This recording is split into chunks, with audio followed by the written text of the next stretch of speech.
We're going to ask the founder and president of the Foundation for Defense of Democracy's Cliff May. Cliff, thank you so much for joining us.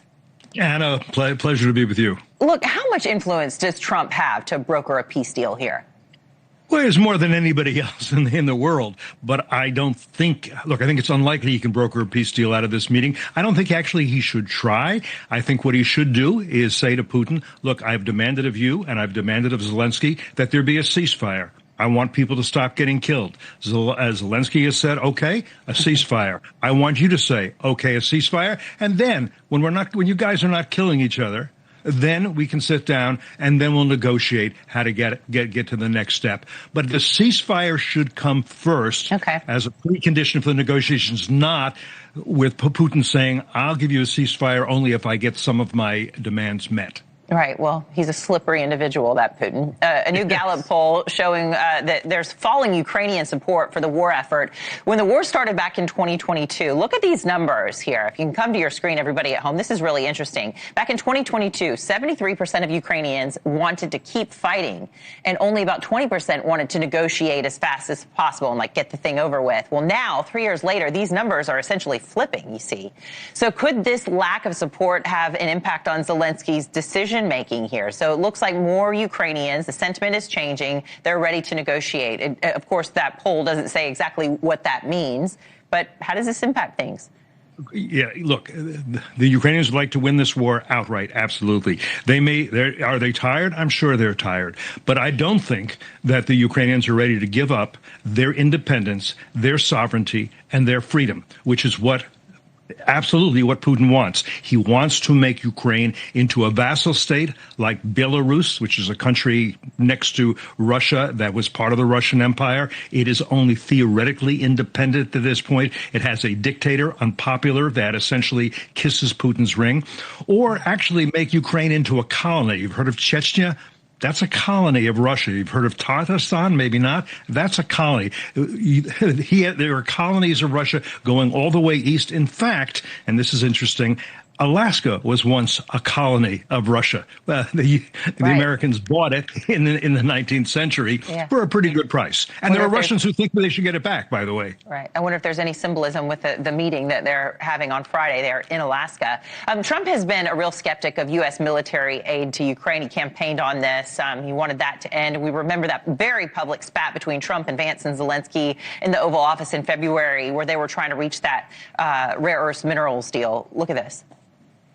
Right now, not in a very good position. You've allowed yourself to be in a very bad position, and he happens to be right about it. From the very beginning of the war. You're not in a good position. You don't have the cards right now. With us, you start having cards. Right now, you don't have. You're playing cards. You're playing cards. You're gambling with the lives of millions of people. You're gambling with World War III. You're gambling with World War III. Many were wondering if this relationship would ever be repaired, but it has been thawing somewhat. In fact, we've got this image that has now become famous where, at the Pope's funeral, Pope Francis's funeral, where they met there in the Vatican here. But how is Trump's attitude toward Ukraine going to be impacting Putin's willingness to reach a ceasefire? Well, I think Trump has to make clear, as he has in the past, that whatever deal there is leaves Ukraine as an independent, sovereign nation. I think that's what that's what he said he's wanted. He has repaired his relationship with Zelensky. Zelensky has taken the deal on minerals, and right now we have weapons going to NATO. NATO is buying them, our NATO allies are buying them from us and giving them to Zelensky so Zelensky can defend himself. And if you want to have pressure over Putin, two things you got to do. As Trump said, one, there have to be economic sanctions, real economic pressure, serious economic pressure on those things that fund the war machine. And second, enough weapons to the Ukrainians that they can defend themselves and indeed that they can hit military targets inside Russia. Yeah, we felt like it was important to look back over the last few months to help, give perspective to where we are today. And with Trump saying there might be land swaps, you've got to imagine Putin's kind of licking his chops over that one. But we're going to switch gears now. I want to talk to you about the war that's raging in the Middle East as well. Israel facing growing calls to end its war with Hamas, and Israeli Prime Minister Benjamin Netanyahu defending his controversial plan for the IDF to infiltrate Gaza City. Listen. Our goal is not to occupy Gaza. Our goal is to free Gaza, free it from Hamas terrorists.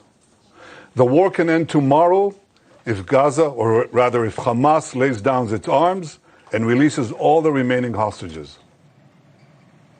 We watched some of the biggest anti-government protests in Tel Aviv yesterday, Cliff, over concerns this escalation would be putting hostages in danger, as well as make it harder for aid to get to starving Palestinians. Now, in this press conference, I was watching it live from the Prime Minister this morning, and he said that there would be these safe corridors for aid to be able to be getting in, and that he said he's working with President Trump to make sure these aid drops happen. The IDF is going to be doing that, their Air Force, and they're welcoming others to help as well. But what do you think about all of this? I mean, this escalation, this is big, isn't it? Well, look, a war has been going on since October 7th, 2023, when Hamas invaded Israel and staged a just terrible pogrom, killing, massacring babies, rape. You know the whole thing. The war's been going on since then. The Israelis have been, they're probably 75% of Gaza, of the enclave. Gaza City, they've more or less stayed out of, partly because they believe the hostages that are remaining alive, there are maybe 20 that are remaining alive, are there.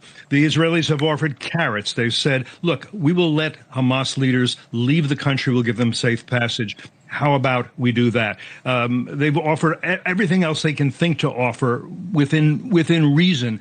And Hamas has just said no to everything. That's also partly, and J.D. Vance has been very clear on this, because Macron in France and Sturmer in Britain, you know, they've said, we're going to reward Hamas for this. So what the Israelis are saying now is, and by the way, what the U.S. is saying at the UN, if Hamas will give up the 20 hostages it abducted and it is torturing right now, will prevail on Israel to stay out of Gaza City.